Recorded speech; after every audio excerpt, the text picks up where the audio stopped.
All right, hi everybody. Travis here from PandaDoc. If you guys are just joining us and logging in, hello. I'm coming to you live from Tampa Bay, Florida, where the weather is about 92 degrees Fahrenheit, and we're dodging intermittent thunderstorms here. So hopefully our internet connectivity stays good. But we're just gonna give a couple minutes here for everybody to get comfortable, get logged in, figure their sound settings out. And in the meantime, I'm going to go ahead and just hang out with my two co-hosts today. I got Pavel Hayes, our Global Commercial Sales Manager from PandaDoc. Pavel, you want to go ahead and just say hello real quick? Hey, everyone. And then I've got Julian Marcuzzi coming in from our friends over at Predictable Revenue. Julian is the head of revenue there. Julian, you want to say hi? Hey, everybody. And then while I've got you guys here and we're just kind of waiting, give everybody a couple minutes to get logged in. I always just like to borrow a fun topic that my boss always goes over with me, which is, what are you guys watching on TV? I just finished the Last Dance series through ESPN. That kind of talks about Michael Jordan and the Bulls from the 90s and their runs, and it was awesome. So if any sports fans out there that are looking for some good content, go check out The Last Dance if you haven't already. Pavel, you watching anything good on TV lately? Anything on Netflix that you've been enjoying? I'm more of a HBO man. I just finished Westworld the last season and started The Deuce. Pretty much recommend any HBO show. They're all very well directed and the acting in it is amazing. Westworld is one of those shows that I 100% thought I was going to love. And then I watched like 4 episodes and everyone's like, you just got to make it past the first couple of episodes. But if you endorse it, I think I'll have to give it another try. I have not heard of The Deuce. What is that about? It's about 70s and it's based in the 70s. It's about the film industry, the X-rated film industry rise in New York. So it's very interesting, but cool. Probably not the best topic here. But it's James Franco. Man. It's James Franco playing himself and his twin brother. So it's amazing. Oh, I have seen commercials for that, and it's HBO. They have their own rules. They do what they want. Exactly. But Julian, are you watching anything good on Netflix, HBO, or all of the above? Much like you, Travis, I just wrapped up The Last Dance, which was a really, really interesting documentary. Next on the docket is I think there's a pretty good one out, 30 for 30 with Lance Armstrong. Saw that. I have a 1-year-old, just turned 1 on Sunday, and I don't have a lot of extra time to, unfortunately, catch up on Netflix and whatnot. And I'll be the first to admit, when I do watch TV, it's really trashy, bad reality stuff. There's nothing wrong with that. There's nothing wrong with that. Below Deck, Mediterranean Below Deck is something that I just love. I don't know. I can just tune out. I don't have to get too involved. My anxiety levels don't go through the roof. So, hey, I'm a big fan of 90 Day Fiancé. So me as well, actually. Unfortunately, as trashy as it gets. That is as trashy as it gets. They're doing some pretty funny stuff over there. Yeah. Just keeping an eye on time, guys. We know you probably didn't come here to hear us talk about TV shows, but hopefully you're all logged in. Earlier, I introduced Pavel Hayes, our Global Commercial Sales Manager from PandaDoc, and Julian Marcuzzi, the Head of Revenue over at Predictable Revenue. Guys, today I am going to be your moderator and your host, Travis Tyler. I am a content specialist over at PandaDoc, and the topic that we are going to be discussing is how to hire and grow the best salespeople virtually. I think in our conversations leading up to this, a lot of what Julian, Pavel, and myself were talking about is that as sales leaders, really there's been so much chaos. It feels like 20 years has passed in 6 months.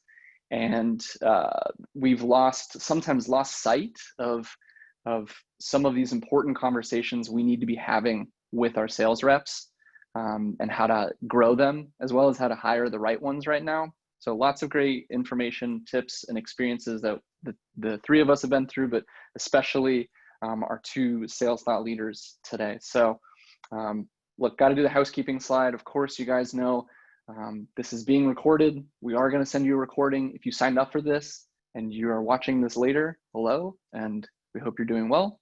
If you're having any audio trouble, try calling in through the direct dial number. Guys, feel free to ask questions whenever you want. We have folks here who are going to help us field some of those questions. I'll try to get to those when they come up. And then we're also going to do our best to share these slides with you, as well as during our follow-up. So I know those questions always come in, is this being recorded and whatnot. Let's dive right into it, guys. Look, we're talking about hiring and growing salespeople, right? So 2020, it's been a goofy, very tough year for a lot of businesses and organizations and sales reps.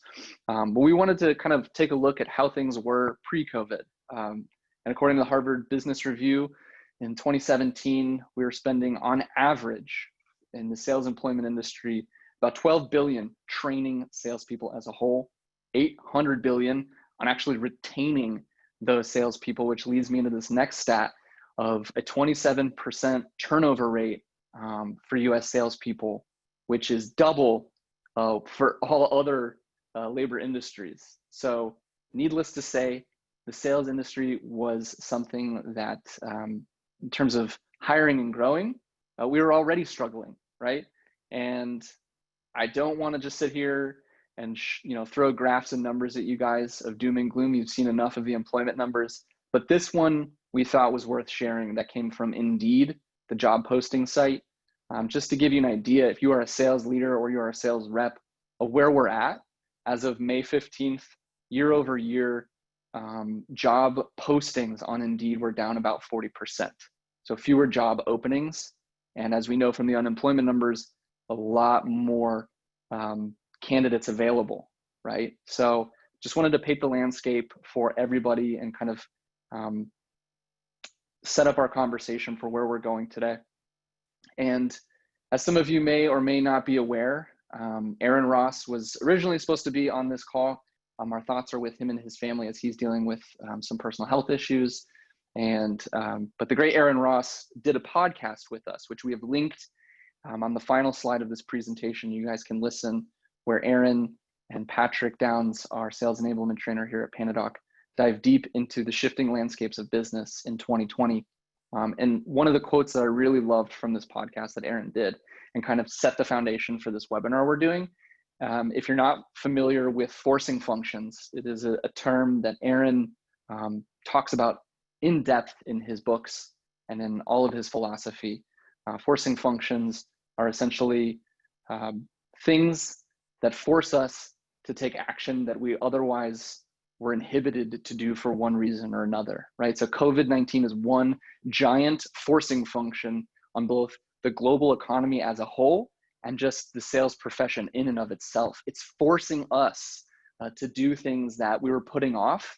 We knew we should do, but that we really just weren't doing yet. And we're gonna dive into those here. We'll start off with depending on who you ask, right? So we came up with these points surveying our own sales teams, our own sales leaders. And some people could accurately argue that, these may not be the greatest benefits, but nevertheless, some of the things we wanted to point out of what are the good parts of taking a sales team virtual and taking them remote. And hands down, it's got to be that there's a larger pool of talent from which to hire from. And I'm gonna have Pavel and Julian speak to these points individually and get their contributions. Just going down the line, we've been able to streamline our onboarding processes, improving what happens to a new hire once they join PandaDoc or Predictable Revenue. We're also able to increase the number of check-ins. And again, depending on who you ask, that's a good thing or a bad thing, right? But I can tell you personally, I'm having meetings with people on my team that I don't report to, that I wasn't having before, just building new relationships and learning from some new mentors that I wasn't, just because of trying to over communicate with teams. And then lastly, just improve reporting, right? Again, this is a forcing function. If you weren't already reporting on how your sales team is doing, it's forced us and a lot of other teams to streamline those dashboards, make them more available, make them more accurate, and making sure that we're doing a better job of how we track and grow our salespeople with that reporting. So I'll start with you, Pavel. Anything in here that you wanted to touch on, or anything I'm missing that you've kind of noticed of the good parts of going virtual? I think everything you've outlined, you and I discussed. The larger talent pool has really been a big benefit for us. We typically didn't look at remote workers that often pre-COVID.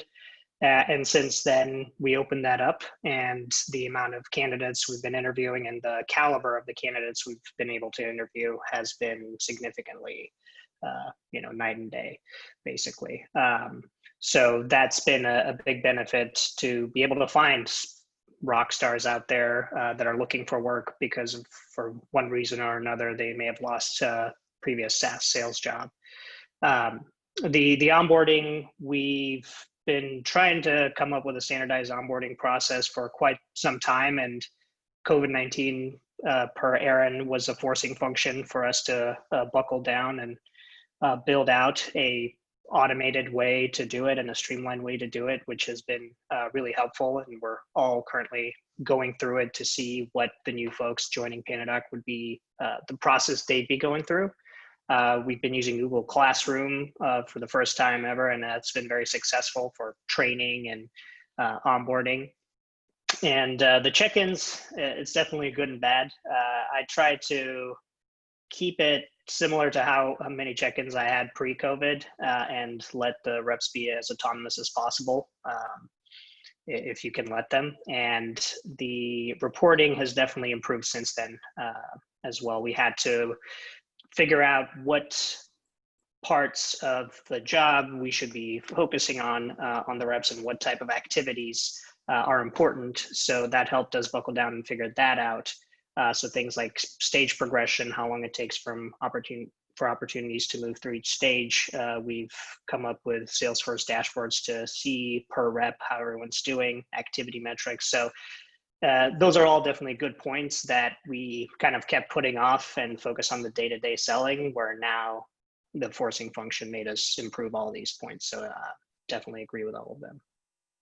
Yeah, one thing that stood out that you said there, Paul, was the larger talent pool, that you're no longer required to just hire folks that are willing to relocate. Julian, I remember when we were talking that you had an example, if you wouldn't mind sharing with everybody here of what you guys have seen in terms of, a lot of your teams are already remote and you have different global offices all over at Predictable Revenue, but that larger talent pool, mind just kind of touching on that point real quick? Yeah, absolutely. So at Predictable Revenue, we had three main offices, essentially, one in Merida, Cancun, and Vancouver, British Columbia, where Vancouver was the headquarters. And we really didn't hire outside of these hubs. And as COVID hit, we said, hey, you know what, with the team going remote, that gives us an opportunity to potentially expand where we're looking for talent.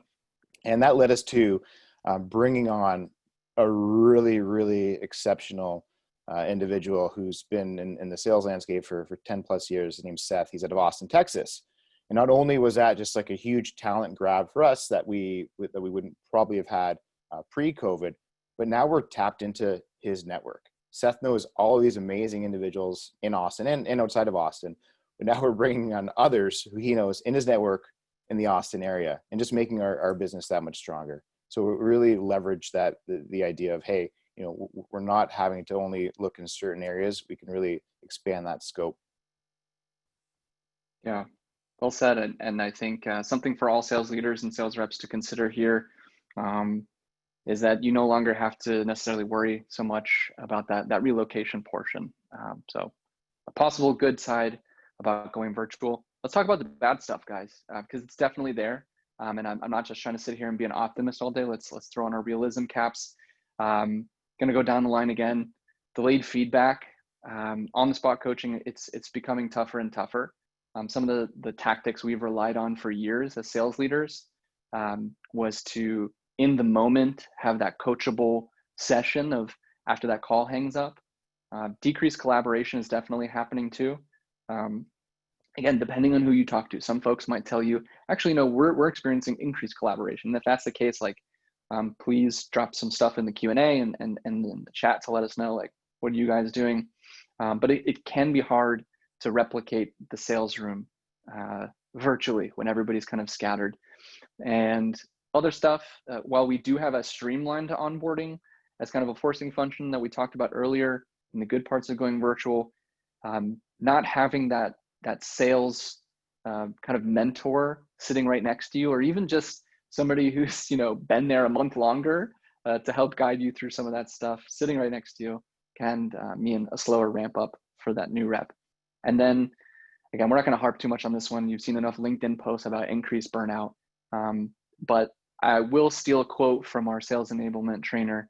I heard him say, going virtual, what we've seen with our reps is whatever you were getting before, you're just getting more of that now. And so what he means by that is if you had someone who had awesome output as an individual contributor, whether they're an AE or an SDR or an LDR or whatever they may be, if they were pretty stellar contributor, they might be experiencing burnout by being not being able to remove themselves, and they're like kicking it into overdrive. And then for those reps who are lazier and just weren't really getting stuff done, you're seeing more of that, right? So in both of those directions. But I'll go ahead and open it up. And Pavel, anything here that you want to kind of add or piggyback off of? Yeah, I think the hardest part about going virtual is recreating the sales room environment. At PandaDoc, we had an open floor plan. We had 10 reps sitting really close together on calls all day.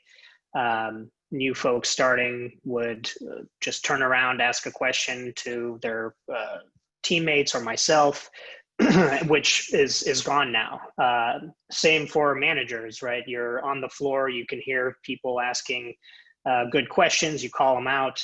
We were talking about that, the three of us yesterday, and that's gone as well. So just being able to figuring out ways to keep that camaraderie going and assistance. Slack certainly helps a lot, reaching out and doing shout outs. But Slack, as I'm sure everyone can attest to, can blow up in general, so things get buried. So it's definitely that's been the most difficult part from a sales standpoint, is recreating that environment. And we're continuing to figure out what the best way to do it. We do general sales check-ins with the whole team daily or every other day, trying to figure out a good how to spread it out. And we're continuously trying to figure out the best way to do it, and still haven't found the best way, but getting there. Yeah, for sure. I miss hearing the loud shenanigans after somebody crushes a deal. That was always exciting. So kind of not able to necessarily recreate that unless I go out and buy my own gong or something. I guess I'll have to do that. Yeah, we used to play songs. We had Close One anthems, so we used to play songs after every deal. Obviously, that's gone. I kind of send out a YouTube video of the song to folks, but it's not the same. Take a FaceTime with them. That certainly helps. But yeah, that's the buzz and thrive of a sales environment is difficult to recreate virtually, for sure. Yeah.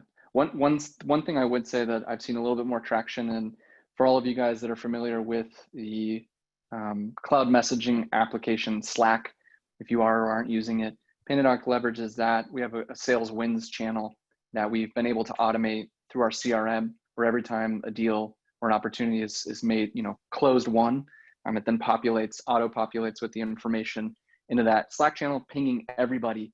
And then it's just gifts galore, everybody kind of high-fiving, giving each other some pretty dank emojis and gifts in there. So we try to celebrate the ways we can. But Julian, anything you want to add to the bad parts of going virtual slide? Yeah, the biggest thing for me personally, and I'm not going to harp on it, is the burnout. It's really quickly, when we first went fully remote, I'm like, hey, you know what? I'm not commuting 45 minutes in and out of the office each way. That gives me 45 more minutes to spend with my 1-year-old child. That's amazing. That's exceptional. No, what ended up happening is I was spending 45 more minutes, at the start and end of each day on my computer. And I've really had a difficult time personally being able to break away from, with the office being in my basement, to break away from kind of the work home environment. I'm sure a lot of you guys are feeling that. I'm going to touch on that a little bit later in the webinar. but ultimately the big challenge is just like that osmosis that doesn't exist. My philosophy has always been, it starts with hiring really, really great people, and they're going to learn from one another. And that's much more difficult to do. And I think overall, when we're talking about the bad parts of going viral, things are just much more hard. Like, they're just more tough. It's more difficult to have like a one-off meeting. It's more difficult to give that feedback across the table and say, hey, Pete, our account executive here, that was a hell of a call. Or Pete, you could have said this differently, or so on and so forth. So things that we did kind of off the side of our desk, they're not happening anymore. And we took that for granted. So we really need to make sure we're being intentional about carving out time and capacity to maintain these types of, whether it be conversations or functions or so on and so forth. So I think just the biggest one for me is that kind of, we're missing that osmosis piece now. Yeah. That public praise also cannot be, that missing that component is hard. Shout out to my boss, Bethany, if she's watching, do a great job of giving me props if and when I need it. So let's jump into this, guys. Let's talk about the hiring process, stuff that we've seen be successful and not so successful. I'm going to pass it off to Pavel, who's going to talk a little bit about a virtual hiring event compared to in-person hiring events at PandaDoc. Yeah, thanks, Travis. So at PandaDoc, we've done a lot of hiring events over at our office in St. Pete. It's a fairly small office, and we used to pack it with 75 folks interested in SDR, AE positions, kind of happy hour style. And those were very successful. I would say almost all our employees that have joined the team at one point or another joined the happy hour, and that's how we met them. And now that we're virtual, we still wanted to keep that happy hour hiring event piece alive. So we just recently did our first virtual hiring event, which I unfortunately couldn't attend, but from what I understand, there were some pieces of it that we wanted to share. If you are going to do a virtual hiring event, you should think about. So the first one is make sure you have a moderator, someone who, with an increase in your count pool, these events, they'll have folks coming in, they'll probably have 40 or so people. So you want to keep the hiring event probably a little more controlled of who you want to invite there, so it's not overly loud. And so we did one in PandaDoc in April, and it was a huge success for us. So have a moderator that, as people join, they say hello to them, they welcome them to the hiring event, and encourage referrals to attend. At PandaDoc, we rely a lot on referrals. A lot of our hires come from folks referring other stellar people they know in their network. And for the hiring event, if someone does refer someone, try to have them join as well, so they feel like there's someone there that they know. And we also want to make it relaxed, just like we did back when we were doing it inside the office. We wanted to allow folks to come with a drink to the hiring event. And basically how we did it is we gave everyone a chance to talk. So once everyone joined, we muted the participants and had the sales leaders talk about the PandaDoc, our philosophy, the roles we have open. Once we went through that, we muted the sales leaders and let each person that came to introduce themselves, talk about what position they were interested in, and just kept it laissez-faire, really. So we didn't do any breakouts, which maybe we'll do in the next hiring event. But once that was over, then our recruiter, Alyssa, she's amazing, would reach out and schedule the follow-up calls with folks that stood out to continue with the interview process. But yeah, definitely limiting the group to keep it intimate in these virtual events is key, because otherwise it can run amok. Yeah, absolutely. I'm just going to jump to the next slide here. This is Alyssa. She's our senior recruiter over at PandaDoc. And one quote I wanted to share with you guys was, one applicant introduced herself, asked if she was the only one enjoying a drink on the call, and then many of us that were there raised our glasses to cheers and kind of just laughed it off and wanted to keep the event light and informal. If that's your style and that works for you guys, we just wanted to share that. And we'll jump into that in just a second. But after talking with Alyssa about the event, she was like, moving forward, like this is how she wants to do all of them. The candidates we've been getting from them, going back again to just a stronger talent pool. And the way we really promoted this event, if you guys are wondering, it was just all through LinkedIn. It was a lot of it with referral, like Pavel said. It was just, creating a little mini campaign that the marketing team helped Alyssa with, and just putting some social media posts out there, spreading the word to our audience, and then sharing it within our network, and then asking our sales team to promote it in their own networks as well. So we go ahead and switch to this next slide. We're going to be talking about hiring assessments. Pavel, this is kind of your area of expertise. People want to hear a little bit about your hiring processes, both virtual and what it was like, pre-COVID. Yeah, and luckily for us, the way we hired AEs pre-COVID was very similar to how we had to do it post-COVID. All the interviews we did were done over Zoom. So everything from the first call, which maybe was done with Alyssa over the phone, but past that, we would have the candidates meet with a few of the sales leaders, our sales enablement manager, Patrick, and then the last step would be a mock discovery call, which would always be done over Zoom. So the process hasn't really changed, which helped us not needing to figure out how do we pivot from having folks come into the office. So that stayed the same, but I guess the questions we asked changed a little bit during the interview process. Things we started looking more for are, can the candidate we're talking to be autonomous? Do they have experience working remotely? So we typically look for grit, creativity, scrappiness. It's a startup.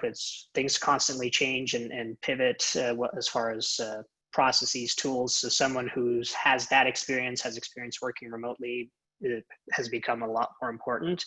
And so just changing the questions we ask candidates has helped us zero in on who would be an ideal candidate. So we also rely on skills assessments, sending them out to candidates to take. And we had our existing AEs take the skills assessment to see what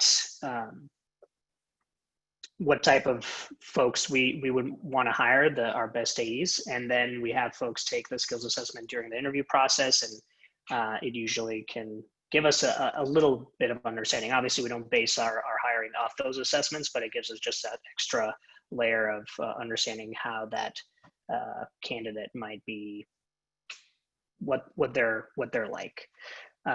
And then, of course, rewriting the job descriptions. We rarely looked at remote workers, but just if you are able to, obviously depends on the business, hire remote workers, changing your job descriptions to make it known that you are open to remote workers you will be flooded with a lot more candidates out there looking for work due to the reduced job postings we saw in the beginning. And then I'd just like to add a quick thing here too. Pavel's right. When I was hired for PandaDoc, we already had some skills assessments. I had a homework assignment that I had to do as part of the interview process. So luckily for us, some of that stuff we've just kind of slightly tweaked. And to Julian's point and Pavel's point earlier, rewriting those job descriptions is huge, and opening up that talent pool to be like, you don't just need to relocate anymore. It can be a remote position is huge, and you find yourself with some stronger candidates. I do want to just, if I can, we've got a couple questions coming in. I know some people like some immediate feedback. Let me see if I can just pull up some of these questions here. How would there be a larger quality talent pool available? Good companies are going to retain their best talent. Julian, do you want to talk a little bit about how the quality of the talent pool has increased a little bit? Maybe field that question. Yeah, I mean, absolutely. When organizations are going through some workforce reductions, they're going to keep their top performers without a doubt. The reality of the situation is that there are a lot of companies who have great talent that now cease to exist. And on top of that, because of the significant cuts that many organizations have had to make, we're seeing a lot of really great people. And I know people individually, good friends of mine, who, no longer are in work because of this COVID pandemic. So yes, I agree completely with the statement that good companies are going to retain their best talent. That's absolutely true. But again, there's been a lot of companies that have, forced to close their doors that have had some really great individuals, individual contributors. And then this question, Pasha, you might be able to help answer. How do you get people to attend the hiring event? I'll give my answer first, and you can tell me what you think, Pasha, which is, I mean, if they want to be there, they want to be there, right? Like if they're hungry for the job, they're going to show up. But I think from a marketing perspective that I can provide, we try to do the best that we can with our website to try to promote the culture of PandaDoc and all the different benefits that you're going to get of working from here. But then I think I'll pass that off to Pasha to see how else are you seeing to like do that? Yeah, and I believe how we do it is we typically invite folks. We've done it a couple of ways. We have folks that have already applied for a job that, if we have a lot of people apply for the position, we consider doing a hiring event, because instead of interviewing each person one by one, we have the hiring event where we can relay the PandaDoc philosophy and our values to 40 people instead of one-on-one, and then schedule the interviews past that. We also use Eventbrite and LinkedIn for the hiring events. So on LinkedIn, marketing does a great job of promoting the event, letting folks know that we are hiring still. And if they're interested, they can go to the Eventbrite page and sign up. And I think at the end of the day, it's what Travis said. If someone is truly interested in working at PandaDoc, they will attend. So hopefully that answers the question. I think so. Let's see, I wanted to, some of the stuff going on in the chat. Yep, slides are gonna be sent out. Recording is gonna be sent out to you guys. And then we'll answer this other question from Russ Peterson towards the end about what we look for in one of these events for our candidates, and we'll toss that back up. Let me go back to share my screen. Let's get back on track here, guys, but I know some of you guys like that instant feedback. This is a growing sales growth presentation. So webinar, let's go on to Julian, who's going to talk about growing salespeople virtually and some of the stuff that's important to him and predictable revenue for growing their salespeople during this time. Thanks, Travis. So the one big piece to understand is that, at least again for myself and NPR, we don't need to reinvent the wheel because we're all now virtual. That being said, each aspect of coaching and managing is really now under a microscope. And what I mean by that is, if you drop the ball or if you miss the mark on a leadership function, the impact is now much greater. Issues are harder to resolve. Things get lost in communication. To put it simply, an issue in a remote culture is really magnified. So as leaders, we need to step up our game. So to kick off, talking about growing sales people virtually, it's really important to understand that training does not equal managing. It's a completely different function. Make time for both. Please make time for both. Don't have one big meeting with your reports that cover all aspects of their role. Coaching really needs to be bona fide training and not forecasting conversations and instructions. Next piece I wanted to chat through, and I think we've talked about and mentioned his name a few times now, is Patrick, who does sales enablement and training at PandaDoc. But he talked about the 7 deadly sins. So I'm just going to go over a couple of these, 7 deadly sins of sales coaching. It really resonated to me. Again, this was evident pre-COVID, but now it's just much more important to discuss and talk about and make sure that we're keeping these pieces top of mind. So I'll rip through the 7 deadly sins of sales coaching, and we'll kick off with number 1, which is you are inconsistent. So your sales coaching needs to be frequent and focused. Reps need that repetitive reinforcement, and not having a weekly or daily time where you can coach your reps is extremely detrimental to their development and ultimately the results that they're driving. I don't know if many of you caught it earlier, but Travis talked about the Last Dance, the documentary on Netflix, and it's about Michael Jordan. And Michael Jordan did this extremely well. He was super consistent in terms of his approach. Michael Jordan was always shooting free throws. Even though he's the best player in the game, he was always at the free throw line working on his craft. And that's one piece to this about being consistent. All of your reps need coaching. Whether they're your top performers or someone who's struggling to hit quota, everyone needs to be coached. So don't forget about the top performers. It's really important. In terms of, consistency and how often should we be coaching, it's a good segue to my next point. But ultimately, you definitely want to be coaching at least once a week at the very, very minimum. So that's the piece around about consistency. Really important to be consistent when you're coaching. Next piece I want to talk about is, that a lot of training lacks personalization. So every single rep that you're going to work with is different. What works for Steve might not work for Bill. You need to identify your rep strengths and areas of opportunities, but really understand how they best like to be coached. Some really love direct constructive feedback, while others prefer, a slow burn approach. Ultimately, really understanding your team members and how they respond to what type of coaching best is really crucial. Another sin in sales coaching, you look backward too much. So don't let your coaching be biased by the past. Always approach it through a new, fresh lens. I know we're running, we'll get tight on time if I keep going, so I'll try to be quick here. The fourth piece here is flogging the forecast. So you don't do anything other than hammer the forecast. Reps will always, or at least they should, have a good understanding of their quota and what their target is. Not the time to beat Bill down on being at 10% to his quota. It's really about coaching him to get that missing 90%. Number 5, you are having conversations and not making commitments. I see this quite a bit, especially in the player coach model.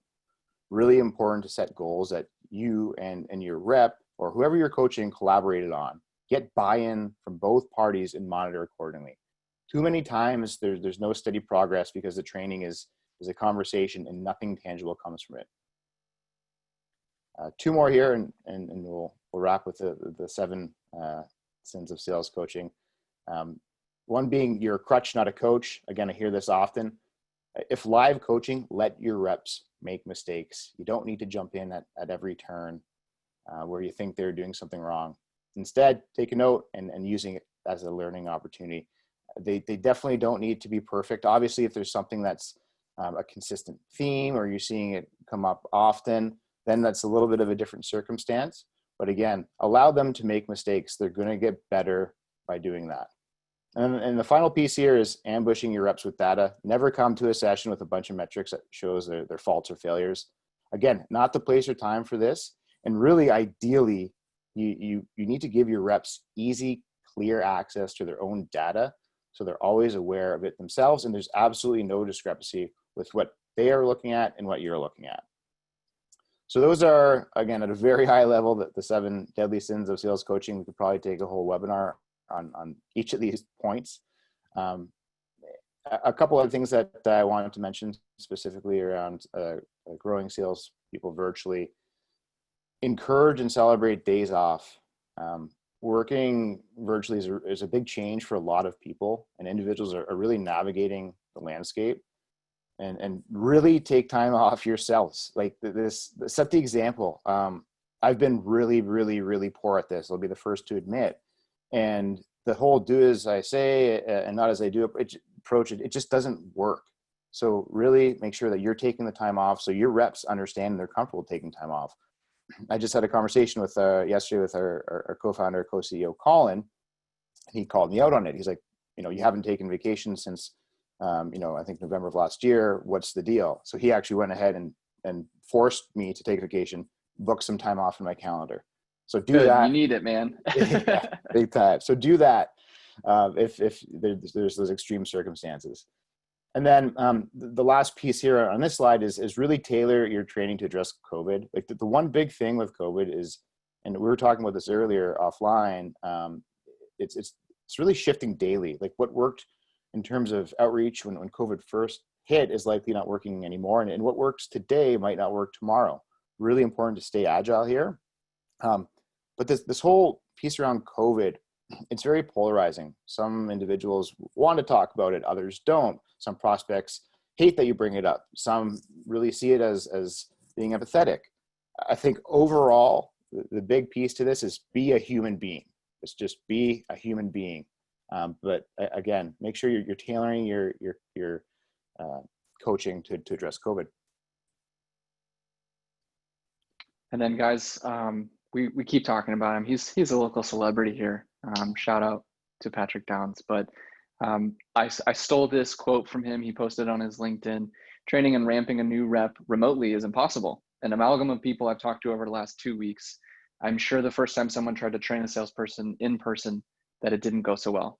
We have to adapt, y'all.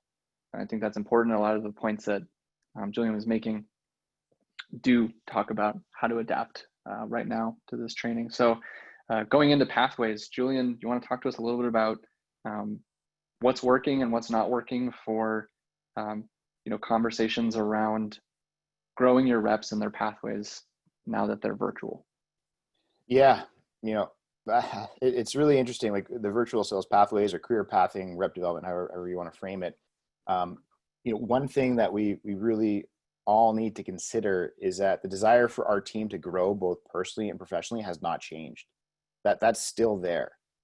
And although a lot of us here have been in this fight or flight mode and so focused on getting to the next month, make sure that the dollars and cents, we need to really take a step back and remember what is most important to our team. And there's a handful of things that you can do to look. A lot of organizations are not in the position to be promoting everybody, to career pathing everybody, and so on and so forth. But there are other options. There's micro promotions that you can make internally. There's horizontal moves. I know that PandaDoc, you preached that yesterday, Travis, and it's something that can be leveraged. But ultimately, really sit down, talk to your reps, understand where they're at, understand how COVID has impacted them, understand how COVID's changed and maybe it hasn't changed their view on their personal and professional growth. Make sure you're having these development conversations and really identify individual pathways for each team members. And you got to prioritize this.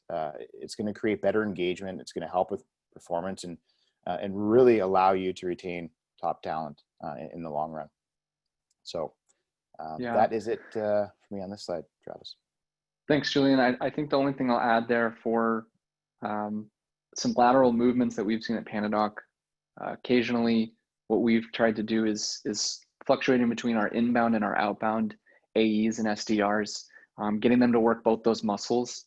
One of the biggest differences I've heard from our reps is, the outbound folks, they if you're switching from an inbound role to an outbound role, one of the biggest differences is like, oh man, I have to do so much work now, like in terms of your prospecting that you weren't necessarily doing. You were just getting, fed leads or appointments that were coming in either through marketing or through an appointment setter, whatever it might be. But having that lateral movement has kind of helped, again, to Julian's point, not everybody's, able to do a lot of internal promotion right now. So just one example of being able to move laterally and grow them, have them working different muscles and trying out different roles in that sales career. We'll get back to the slide of assets and takeaways, but let's go ahead and jump into questions here, guys. I'm gonna go ahead and stop sharing my screen, but I'll get back to it in a minute. Let's see. I did have a question that I wanted you both to answer. For anybody that's on here as a sales rep or even as a sales leader, what would you guys say are some of the things that if you have done a virtual hiring event or you haven't, when you're doing those Zoom calls with the sales reps, what stands out to you that helps push them through to the next level to actually get hired by you? Either one of you can kind of jump at that if something comes to mind of what kind of skill sets or moments in those Zoom calls or those video conferences stand out to you. For me, it's usually how well someone can tell a story and relate it to how they overcame a difficulty. Here at PandaDoc, one of our values is learning, making mistakes, learning from them. So if someone can own up when they made a mistake and explain how they learned from it and improved, that's huge. Obviously on the mock discovery call, just being able to portray their sales methodology that they've used in the past and implement it on the call with us. And just personality, right? At the end of the day, that's important as well. And Zoom calls allow you to see that not just by listening to them like on a phone, but actually interacting with them face to face virtually, but still it's helpful. Julian, anything you wanted to add there?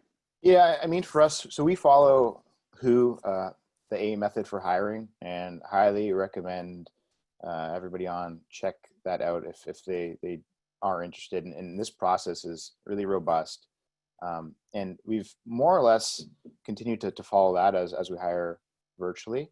The one big change is that when we were bringing individuals into the office to meet face to face, the last step of their interview process was to walk the company or department that they're going to be in through a game. So that essentially they'd have to walk us through explaining a game, and then we can all partake in playing the game. So that's a little bit different now, but we still add a layer to that. And that gives us, like, again, the humanity side of it. You can really see something that's, how they act in a different scenario that's less more siloed, and it really gives us a great understanding and indication of who they are a little bit outside of kind of the coming across very professional and so on and so forth. So try to differentiate if we can, allow them to show and diversify how they're coming across. And what was the name of that methodology that you recommended? So it's who, and then it's the A method for hiring. Gotcha. Cool. You guys, definitely some good resources. Check them out. And I think the only thing I would add to this, especially for some junior level positions that I've helped hire for in both sales and marketing from my own experiences, sometimes we do look for some humility and being humble. And this is just me personally, anecdotally speaking. But I can tell you some of my best candidates are the ones who admitted they didn't know the answer to the question. And I like that. And I know I've spoken with a lot of other hiring managers, and they agree, especially for some of these entry-level positions. We kind of are looking for the folks who are humble enough to not make something up, right? That's Sales 101. Don't just make up an answer for a customer and just be like, I don't know the answer to that, but I'd love to find out or get to the bottom of it for you. So something that could also be used in this virtual hiring, and just a note for both hiring managers and people trying to get hired is to check that out. Let's see, you might have one or two more questions here.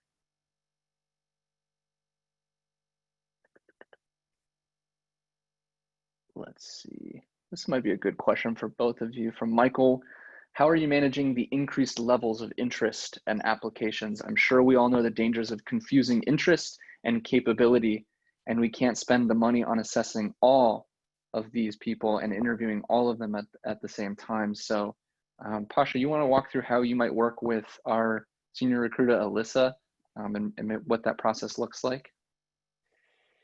Yeah, so when we have a job opening for an AE, what we used to do is Alyssa would meet with us, and we had to do it again once COVID hit because we had to change the questions. So I meet with Alyssa. She asks me what type of competencies, background I typically look for as we continue to learn what type of competency and background makes for best AEs at PandaDoc.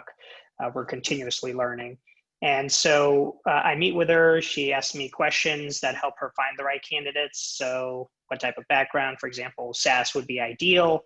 How many years, usually at least 2 years for an AE position.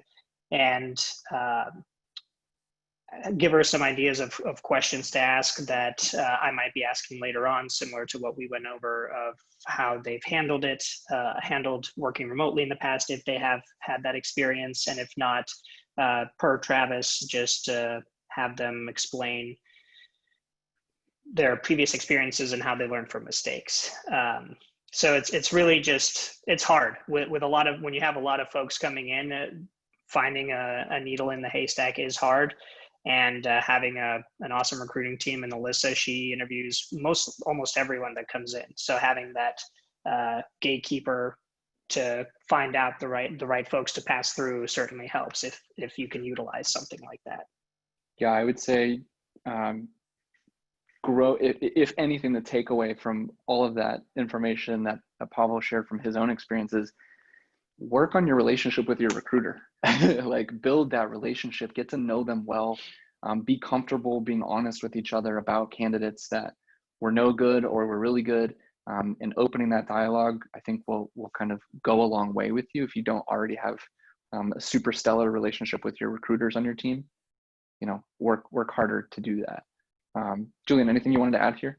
No, you nailed it. I think that's a big piece to it. I have a great relationship with our recruiter, and the alignment on the targetable attributes just like super, super valuable and obviously important. So make sure you have those ironed out first and foremost.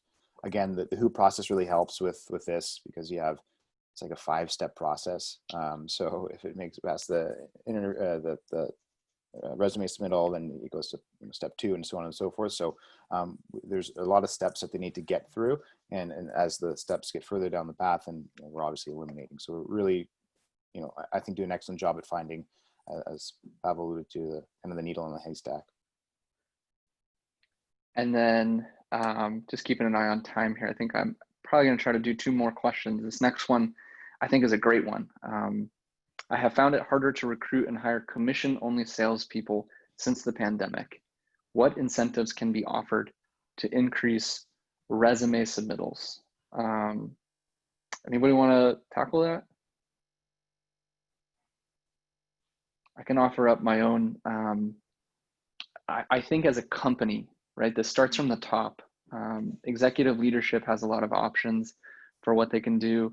PandaDoc does some really cool stuff, especially I think for younger, some millennial and some Gen Z recruits that you might be looking for.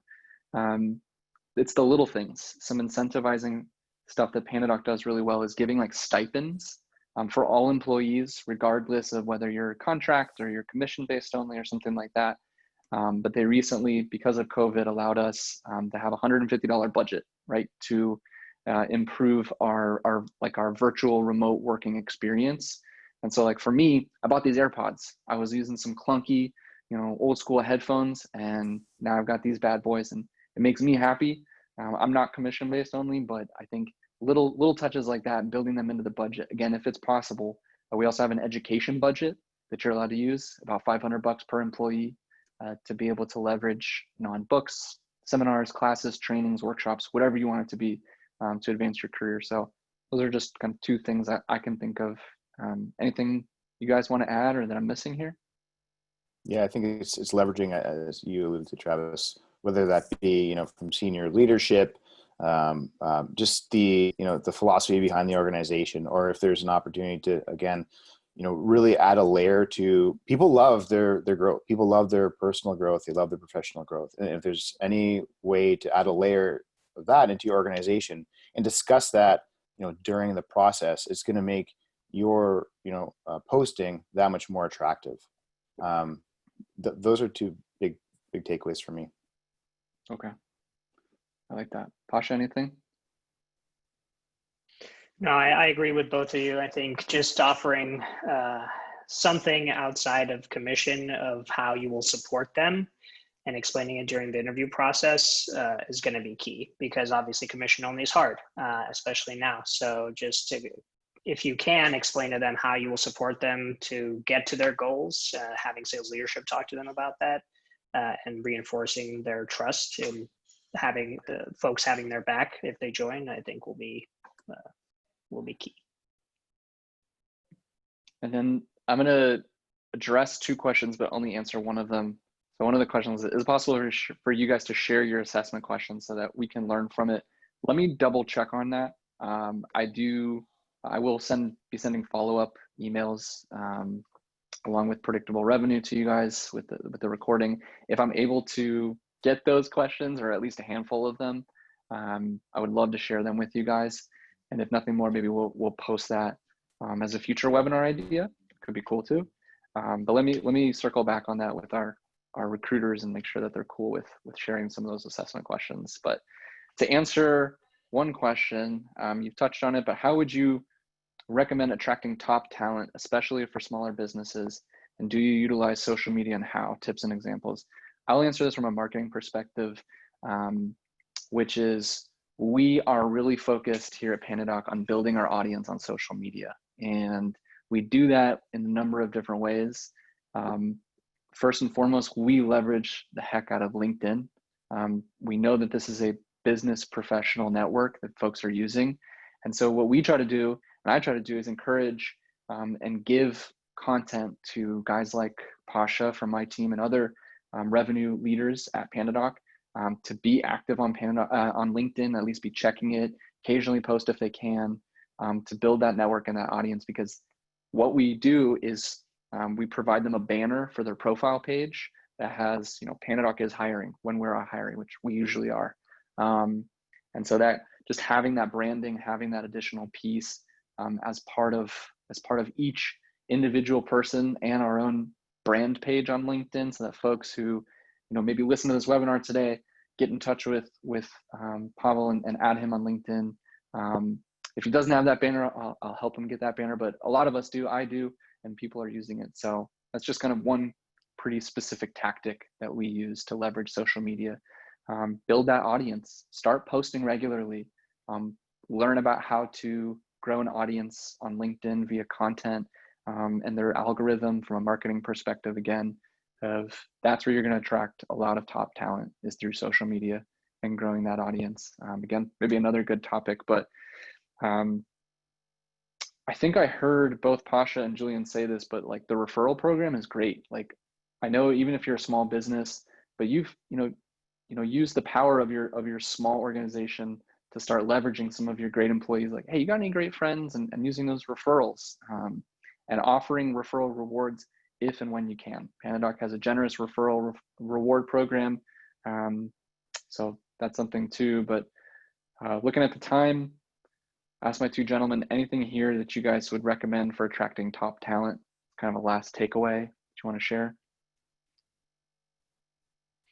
I think you nailed it right on the head. I think referrals are key to finding that talent. If you have folks in your organization that are great at what they do, they probably have folks they know, and just utilizing LinkedIn as much as possible, having them reach out and providing some type of reward. As Travis mentioned, we had one time where we brought all the AEs together when we had a lot of AEs to hire, and just did a session of, okay, here is the position we're going to be focusing on. Post on LinkedIn, reach out to every connection you think would be a good fit, tell them to recommend to someone they might know, and just use the network you already have to find those referrals.